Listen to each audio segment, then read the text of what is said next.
El corazón de Delia, capítulo 1. Mirando hacia abajo desde la ventana de mi dormitorio, veo al señor Casto, gritando a uno de los jardineros de mi tía, por hacer lo que él considera descuidado trabajar. El señor Casto es tan molesto y animado como lo estaría si realmente fuera el dueño de la finca, y no solo fuera el administrador de la finca de mi tía. Tiene suerte de contar con un empleado tan delicado.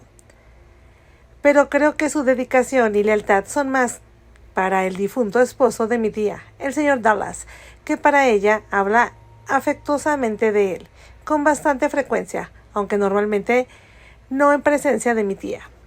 Casto agita los brazos y mueve las manos en todas direcciones. Me hace sonreír porque parece que sus manos están tratando de salir volando de sus muñecas, pero siguen siendo atrapadas en el aire y regresadas. El jardinero, un hombre bajo y delgado, cuyo sombrero amarillo pálido es al menos 2 tallas más grande, mira fijamente sin expresión y sostiene el rastrillo como un profeta bíblico. Podría sostener su bastón, la sombra enmascarada, su rostro. Espera pacientemente y asiente de vez en cuando. No intenta defenderse. Estoy segura de que está pensando: pronto terminará, pronto llegará la hora de almorzar con los otros jardineros. Se sentará a la sombra de las palmeras de mi tía y desenvolverá su taco.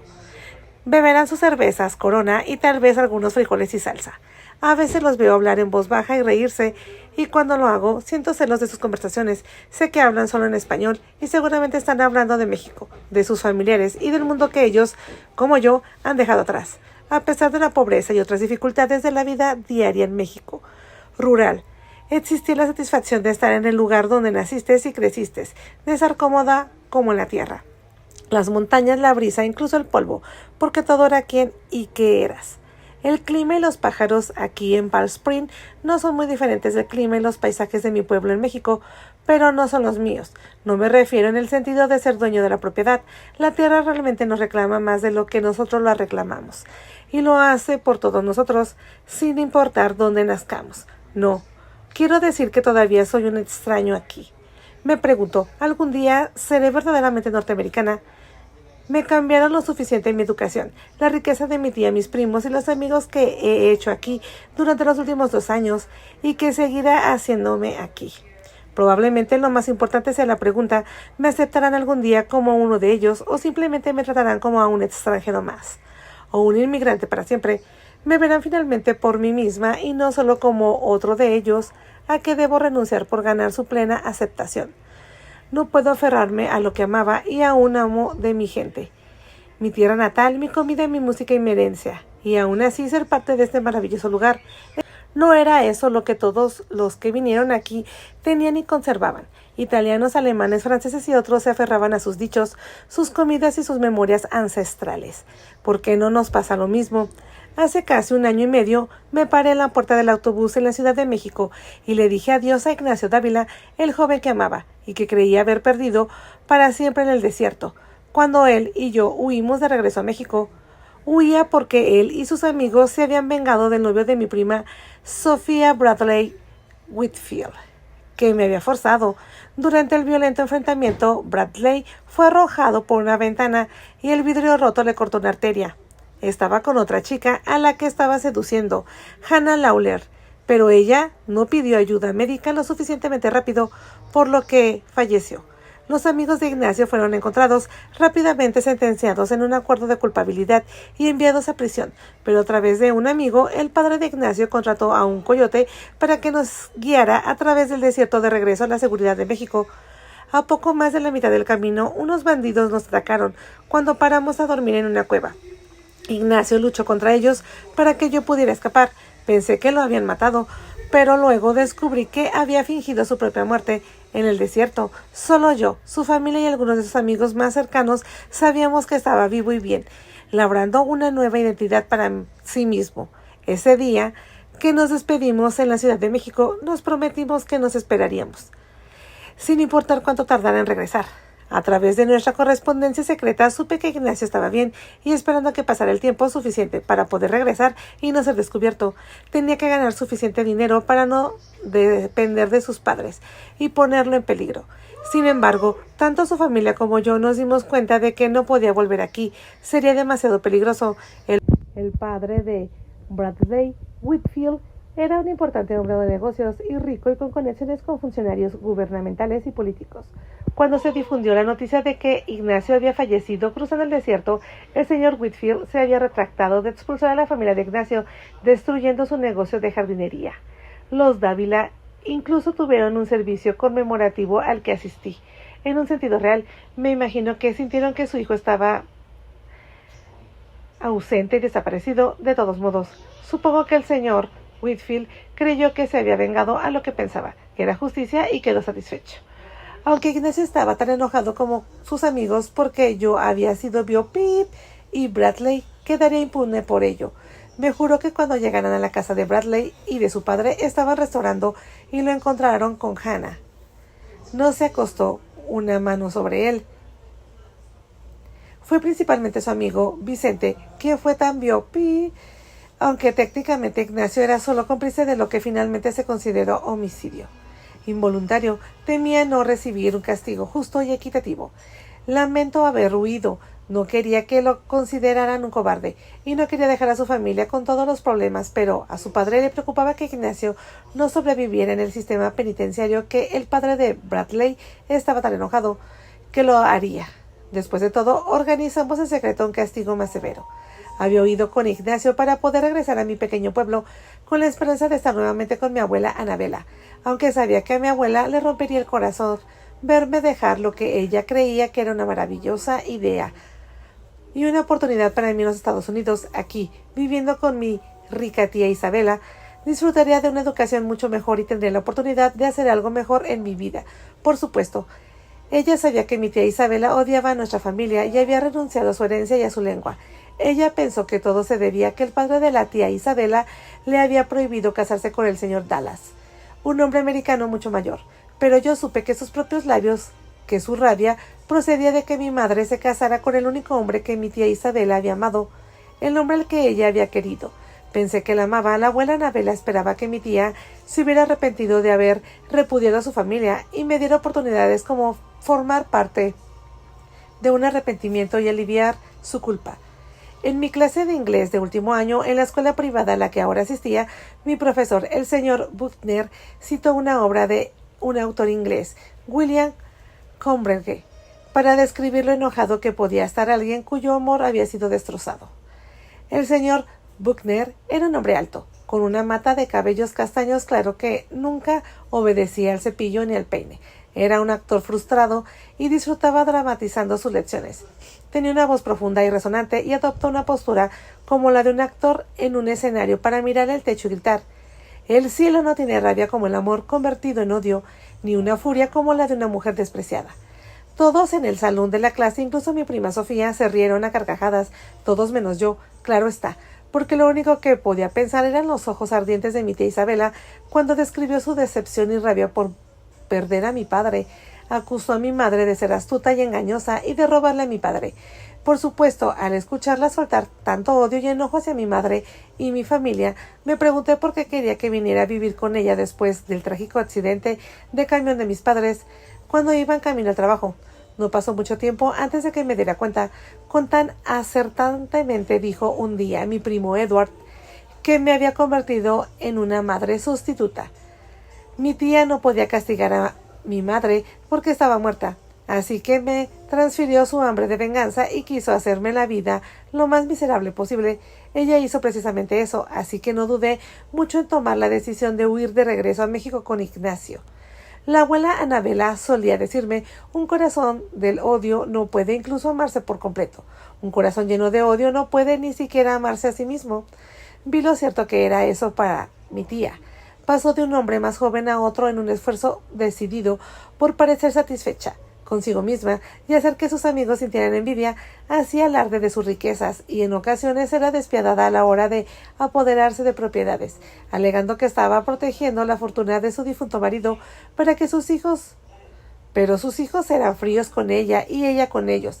Tenía un poco de respeto por Sofía, y Sofía estaba constantemente en problemas, haciendo cosas rebeldes, solo para molestarla, la mitad del tiempo.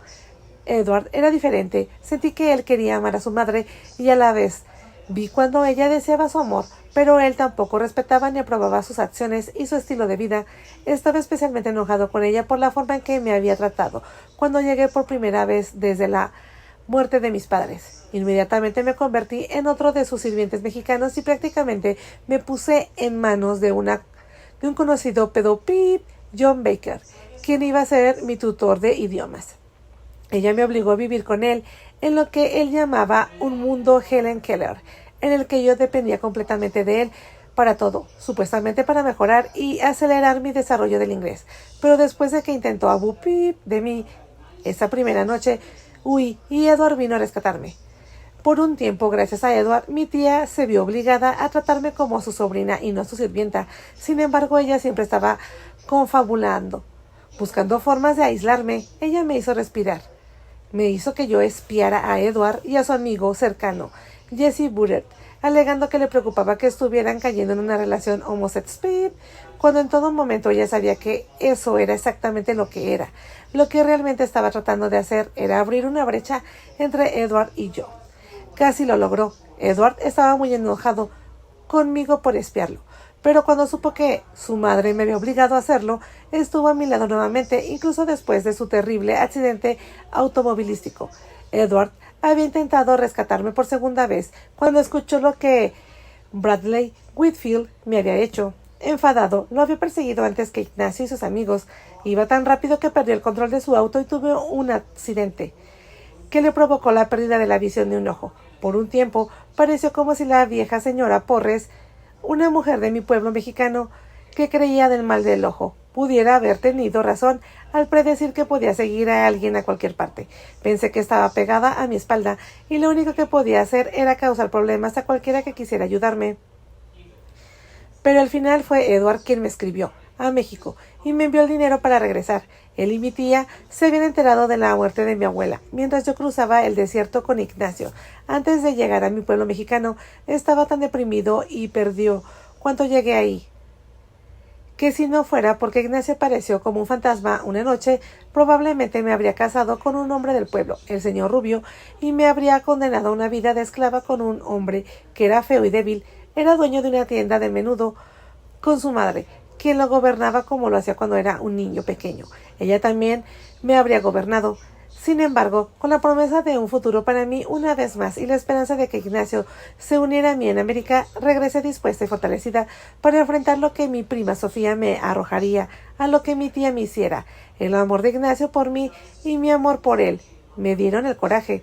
No puedo decir, sin embargo, que mis piernas no estaban temblando el día que desembarqué en Palm Springs y me encontré con Edward y Jesse en el aeropuerto.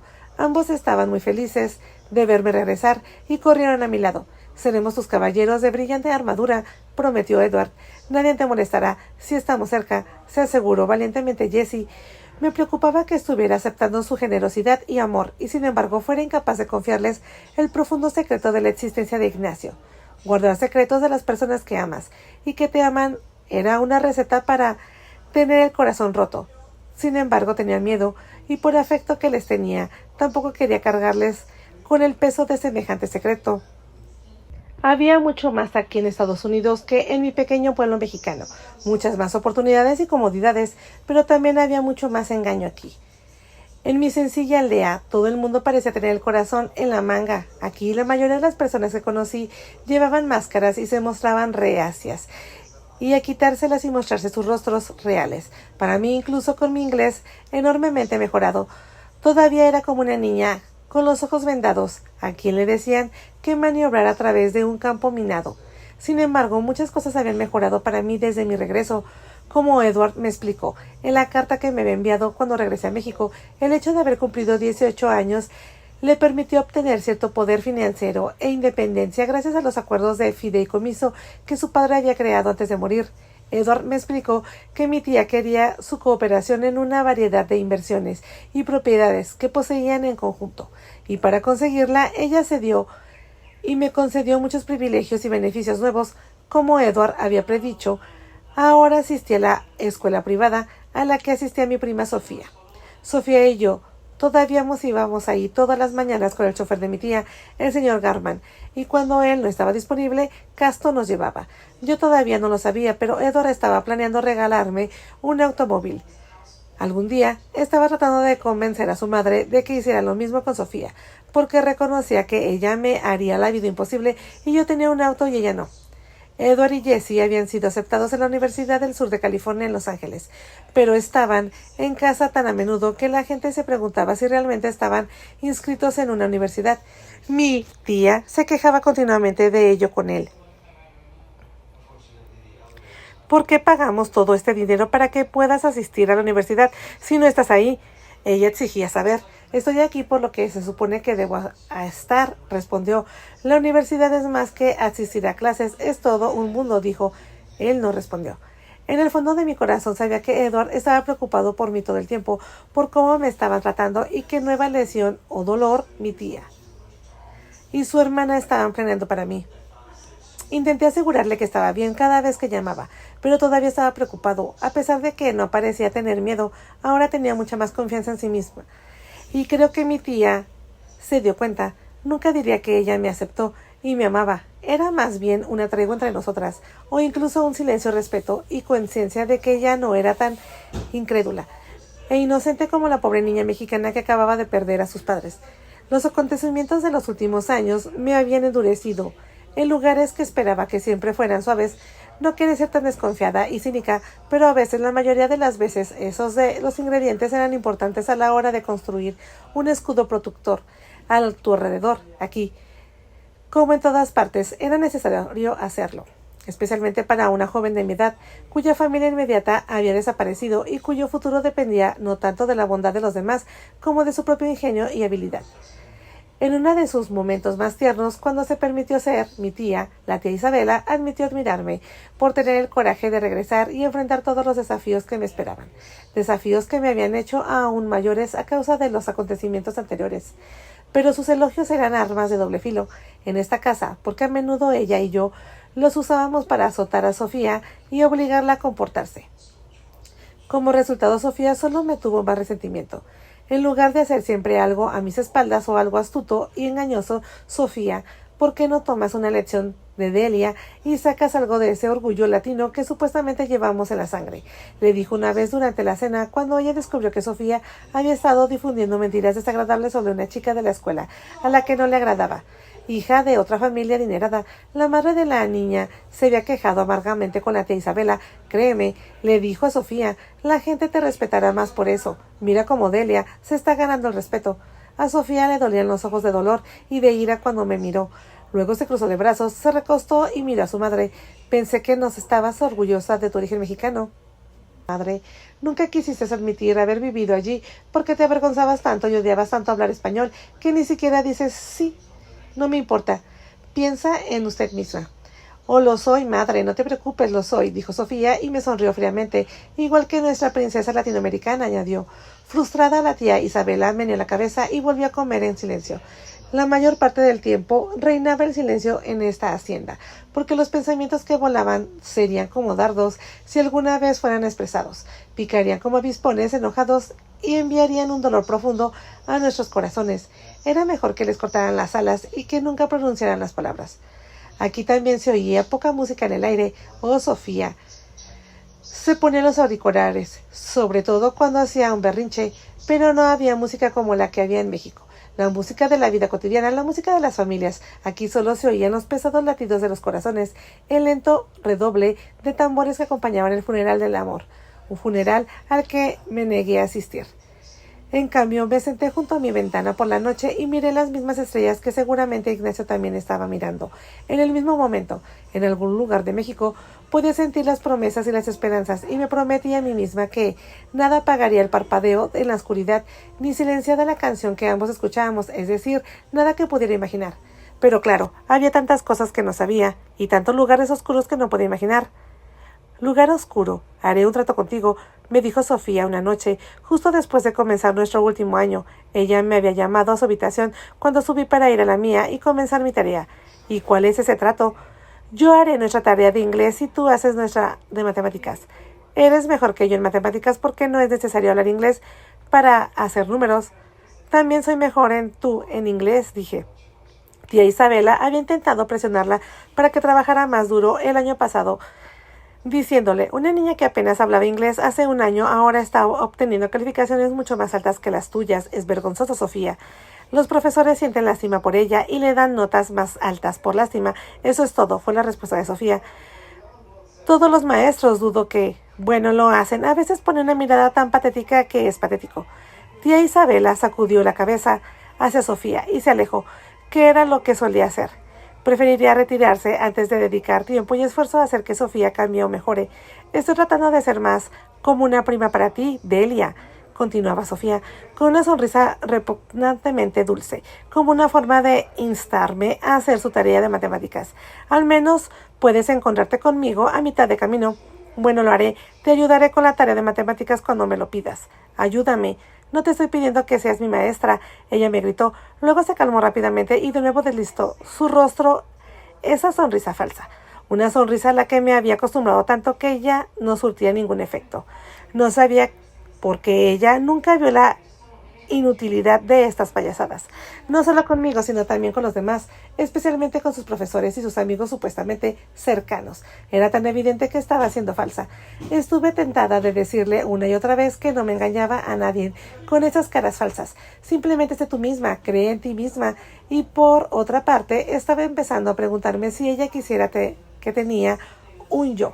Tal vez ella era solo una mezcla de este engaño y aquella mentira. Un montón de falsedades que cuando se desenredaban no dejaban nada. Mira, si haces mis cálculos te ayudaré a hacer más amigos. Todo el mundo necesita más amigos, Delia. Ahora estuve tentada de reírme a carcajadas de ella. En el escritorio de mi habitación había una invitación de la fiesta de cumpleaños de Daniel Jansen. Una invitación que ella aún no había recibido. Había aprendido a nunca mencionar ninguna invitación antes de que ella la recibiera, porque si no la invitaban a la misma fiesta, se ponía de mal humor y luego hacía un berrinche. Solo hizo la vida más miserable para todos en la hacienda, especialmente para los sirvientes a los que acosaba y abusaba. Como Inés Morales, la asistente de limpieza del ama de llaves principal de mi tía, la señora Rosario. La pobre Inés necesitaba desesperadamente el dinero, ya que su marido la había abandonado a ella y a sus gemelos, por lo que tuvo que soportar cualquier abuso que Sofía descargó sobre ella. Sofía era así, rápida para atacar y aprovecharse de alguien que estaba prácticamente indefenso. Recordé lo indefenso que estuve en mis primeros días aquí y cómo ella había abusado de mí. Nunca más, juré. Estoy contenta con la cantidad de amigos que ya tengo. Sofía, cuando tu madre y tu hermano me dijeron que asistiera a la escuela privada, me preocupaba que muchos de los otros estudiantes fueran snob. Pero me alegra decir que no es así, le dije con una sonrisa feliz, deliberadamente exagerada. Por supuesto, había chicas, y muchas que no eran amigables conmigo, pero devuélvale la deshonestidad que ella nos reparte a mí y a los demás, pensé. Oh, como siempre le decía a mi señora Paz a mi abuela cada vez que alguien decía algo insultante. Páguele en su propia moneda. Páguele en su propia moneda. Pude ver la frustración hirviendo dentro de Sofía, el color carmesí subiendo a sus mejillas. Las pequeñas llamas bailando en sus ojos. Sabía que a mi abuela Anabela no le gustaría verme tan vengativa, pero a veces no podía evitarlo. Me estaba pareciendo demasiado a mi prima. Más de una vez había oído a mi padre conversando con otros hombres decir: cuando usted se convierte como su enemigo ha ganado. Cuando te vuelvas como tu enemigo ha ganado. Eso me estaba pasando a mí. Vivir en esta casa con mi tía y mi prima me estaban convirtiendo en una mujer con un carácter igual a ellas. Lo hacía para sobrevivir o porque había llegado a disfrutarlo. No te dejes engañar, Delia. Hablas inglés bien, pero aún no eres lo suficientemente sofisticada como para ser estadounidense. Te mientes en la cara y hablan de ti a tus espaldas. No escuchas lo que yo oigo en el baño de las chicas. Siguen pensando que eres una mexicana mojada, que simplemente cayó en una buena relación. Sí, es así. Después de todo ese tiempo, entonces no hay mucho que puedas hacer para cambiarlos, Sofía. Pero gracias por pensar y preocuparte por mí, le dije, sonreí y fui a mi habitación. Incluso antes de cruzar el pasillo, pude escucharla vomitar cosas con rabia. Me hizo sonreír hasta que me miré en el espejo sobre mi tocador y creí ver a mi abuela Anabela sacudiendo la cabeza. Lo siento, abuela, susurré, pero he puesto la otra mejilla tantas veces que siento que estoy dando vueltas. Me dejé caer en mi cama y me miré hacia el techo. Sí, estaba de nuevo en esa hermosa habitación con esos muebles lujosos y caros, y tenía un armario casi tan grande como la habitación de la abuela Anabela, y yo habíamos compartido como dormitorio en México, pero a veces todavía parecía más una prisión. Soy la dama de Charlotte en el poema de Tennyson que estábamos estudiando. Pensé cuando me levanté y fui a mi ventana para mirar la finca. Al final, al igual que ella, estoy atrapada en una torre, esperando de alguna manera estar con mi verdadero amor. Pero maldita sea, si me atrevo a mirarlo, si reconozco a Ignacio, tendré el mismo destino. Toda la ropa, los autos, las riquezas de esta hacienda y los privilegios que ahora disfruto hicieron poco para aliviar mi corazón dolorido. A veces pensé que me estaba torturando al seguir teniendo esperanza. En muchas ocasiones escuché a la señora Paz decir con amargura: quien vive de esperanzas muere de hambre. En su vejez solo podía mirar atrás a las oportunidades perdidas y ser cínica, pero yo estaba decidida a no ser así.